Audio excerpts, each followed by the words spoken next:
Episode में देखा कि जू यांग पिल को रिफाइन करने के लिए अपने सेट से दूर एक पहाड़ पर आ गया था। शांग ने डिंग जुआन को जू यांग को मारने के लिए भेजा था, पर जू यांग तियानलिन सेक्टर में नहीं था, इसीलिए उसने सुन यांग पर हमला करके उसे बहुत घायल कर दिया था। टिंग फेंग और किंग यू ने साथ मिलकर उससे फाइट की थी, पर उसे जीत नहीं पाए थे। तभी जू यांग वहाँ गया था, जिसने डिंग जुआन को मार डाला था, और अब वो लिंग बाओ ओशन होल के हेड शांग को मारने के लिए निकल चुका था। फिर अब हम लिंग बाओ ओशन होल का सीन देखते हैं, जहां आज ऑक्शन चल रहा था। ऑक्शनर सभी लोगों के सामने एक युआन लेवल की शॉट दिखाता है और बताता है कि इसमें स्पिरिचुअल पावर को इंजेक्ट करने के बाद इससे अलग अलग ग्रेड की फायर से हमला किया जा सकता है। इसीलिए इस शॉट की शुरुआती कीमत 2000 सोने के सिक्के हैं। लोग उसकी बोली लगाने लगते हैं। एक ओल्ड मैन उसकी 10,000 सोने के सिक्के की बोली लगाता है। तभी जू यांग वहाँ जाता है, जो उसकी 1 लाख कॉइन की बोली लगा देता है, जिससे सभी हैरान हो जाते हैं और सोचते हैं कि आखिर ये अमीर आदमी कौन है जिसने इस मीडियम ग्रेड की शॉट के लिए भी लाखों कॉइन की बोली लगा दी। ओशनर भी सोचने लगता है कि ये आदमी काफी मूर्ख है। इस शॉट की कीमत कुछ 1000 सिक्कों से ज्यादा नहीं है, और वो खुश हुआ जू यांग को शॉट देने आता है। जू यांग कहता है कि ये शॉट काफी घटिया है, इसीलिए मेरे हाथों के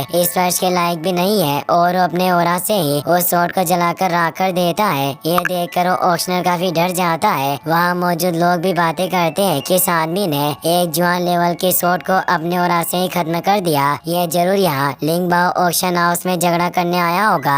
ऑक्शनर गुस्सा हुआ जू यांग से कहता है कि तुम कौन हो और तुम्हारी हिम्मत कैसे हुई लिंग बाओ ऑक्शन हाउस में आकर मेरे साथ परेशानी पैदा करने की। जू यांग मुस्कुराने लगता है और कहता है कि तुम्हारे लिंग बाओ ऑक्शन हाउस ने मेरे सेक्टर में हमला किया था, क्या ये अच्छी बात है? लोग बातें करते हैं कि तियानलिन सेट का एस्टर है, जिसने कई सारे कोर फॉर्मेशन रियल के मास्टर को मारा है। हमने कभी उम्मीद नहीं की थी कि लिंग बाओ ऑक्शन हाउस के लोग जू यांग को मारना चाहता है। ये जू यांग काफी ज्यादा एरोगेंट है। ये अकेले यहाँ फाइट करने आ गया, पर हमें लगता है कि आज ये मारा जाएगा। ओशनर काफी परेशान हो जाता है और वो सोचता है कि जरूर इसने डेंग जुआन को मार दिया होगा। इससे बचना बहुत मुश्किल है, और वो डर कर वहाँ से भागने लगता है। जू यांग उसे अपनी पावर से पकड़ लेता है और कहता है कि तुम अब बचकर भाग नहीं सकते, और उसे जलाकर राख कर देता है और उसके युवा सिट कोर को ले लेता है। ये देखकर वहाँ मौजूद लोग कांपने लगते हैं और डरते हुए कहते हैं कि इसने अपने एक मुंह से ही एक गोल्ड कोर रियल के पेटिशनर को मार डाला। वास्तव में इसकी पावर बहुत डरावनी है। जू यांग को एहसास होता है कि वहाँ कोई छिपा हुआ है, इसीलिए वो कहता है कि अब तुम आ ही गए हो तो अपने आप को क्यों छिपा रहे हो? जाओ भाई अपने एक साथी के साथ। वहाँ जाता है।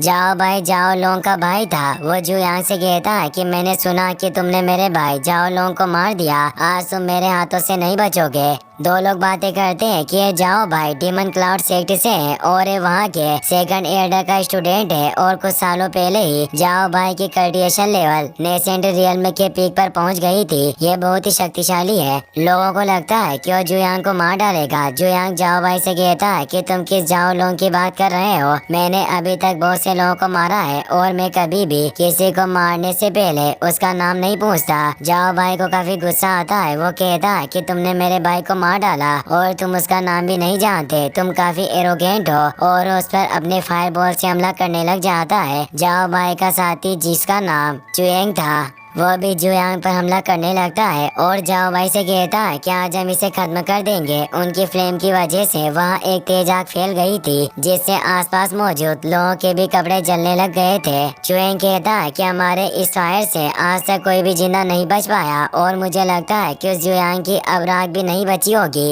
इसीलिए अब तियानलिन सेट का सारा खजाना हमारा होगा, और इसकी सभी फीमेल डिसिपल को हम अपना गुलाम बना लेंगे, और उनके साथ मजे करने के बाद उन्हें भी भेज देंगे, जिससे हम ढेर सारा पैसा कमा पाएंगे। जाओ भाई को भी उसका आइडिया काफी अच्छा लगता है, और हंसते हुए कहता है कि मेरे भाई की मौत बेकार नहीं गई, जल्दी हम अमीर बनने वाले हैं। कुछ ही देर में जू यांग के पास से फ्लेम खत्म हो जाती है। वहाँ मौजूद लोग ये देखकर हैरान हो जाते हैं कि जू यांग को कुछ नहीं हुआ है। वो सभी डर जाते हैं। जू यांग कहता है कि फ्लेम बहुत ही ज्यादा मामूली थी। जाओ भाई गुस्से में अपनी शॉट को बाहर निकाल लेता है और तेजी से उस पर हमला करने आता है, पर जू यांग आसानी से उसके वार से बच जाता है और उसकी शॉट को पकड़ लेता है और उसे एक फिंगर से हिट करता है, जिससे जाओ भाई दूर जाकर गिर जाता है और उसकी शॉट को उसके पास फेंक देता है। जुयांग भी अब जुयांग पर हमला करने आता है, पर जुयांग उसे दूर से ब्लास्ट करके खत्म कर देता है। ये देखकर वहाँ मौजूद लोग और ज्यादा डर जाते हैं। जाओ भाई को काफी गुस्सा आता है और वो कहता है कि तुमने मेरे साथियों को मारा है, आज तुम जिंदा नहीं बच सकते,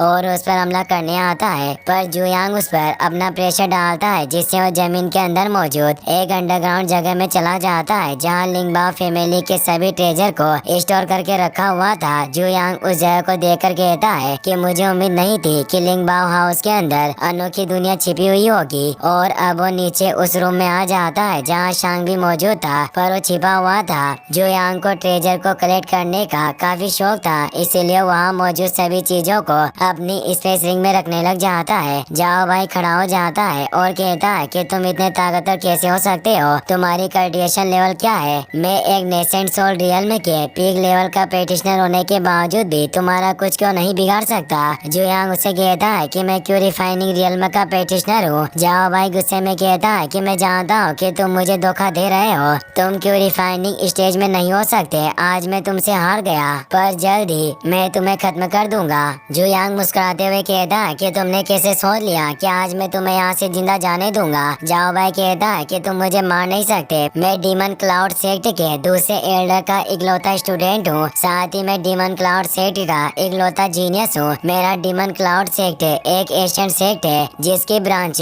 पूरी दुनिया में फैली हुई है, इसीलिए तुम्हें इतनी पावर नहीं है कि तुम मेरे डीमन सेक्ट को अपमानित कर सको। अगर तुम बचना चाहते हो तो तुम्हें अपने घुटनों पर बैठकर मुझसे माफी मांगनी होगी। जुयांग तेजी से अपने पैर को जमीन पर मारता है, जिससे वो जाओ भाई हवा में दूर जाकर ब्लास्ट हो जाता है। जुयांग कहता है कि मुझे इस दुनिया में सिर्फ 3 चीजों से ही सबसे ज्यादा नफरत है। पहली, जब कोई मुझे धमकी देता है तो मैं उसे बिल्कुल सहन नहीं कर पाता। अब वो वहाँ मौजूद सभी ऑप्शन को अपनी रिंग में स्टोर करने लग जाता है। शांग ये सब देख रहा था और अब वो वहाँ अपनी एक सिगरेट सील को एक्टिवेट कर लेता है, जिससे जुयांग के नीचे एक फॉर्मेशन एक्टिवेट हो जाता है और वो कई सारी चेन में बन जाता है और एक तेज ब्लास्ट होता है, जिससे वो पूरी जगह हिल जाती है और शांग भी दूर गिर जाता है। शांग को जुयांग दिखाई नहीं देता और वो बहुत खुश हो जाता है और कहता है कि फाइनली जुयांग मर चुका है। वो बहुत खुश हो रहा था, पर तभी जुयांग धुएं से बाहर निकल आता है और बताता है कि दूसरी चीज जिससे मुझे सबसे ज्यादा नफरत है वो ये है कि जब मैं ट्रेजर को कलेक्ट करता हूँ तब मुझे कोई परेशान करे, वो मुझे बिल्कुल पसंद नहीं है। शांग उसे देखकर डर जाता है और कहता है कि मेरे इस फॉर्मेशन से आज तक कोई भी जिंदा नहीं बचा, तो तुम कैसे जिंदा बच सकते हो? जुयांग उसे मार देता है और अब वो वहाँ से बाहर निकल आता है और कहता है कि मैंने लिंगबाओ ऑक्शन हॉल से सिर्फ आधे ट्रेजर को इकट्ठा किया, लेकिन अब लिंगबाओ फैमिली में कोई ऑक्शन हाउस नहीं रहा क्योंकि उसने पूरे ऑक्शन हाउस को जला दिया था। इसी के साथ ये एपिसोड यहीं पर खत्म हो जाता है। गाइस, अगर आपको वीडियो पसंद आया हो तो इस वीडियो को लाइक करने के साथ साथ चैनल को सब्सक्राइब जरूर कर लेना। मिलते हैं नेक्स्ट वीडियो में। Thanks for watching.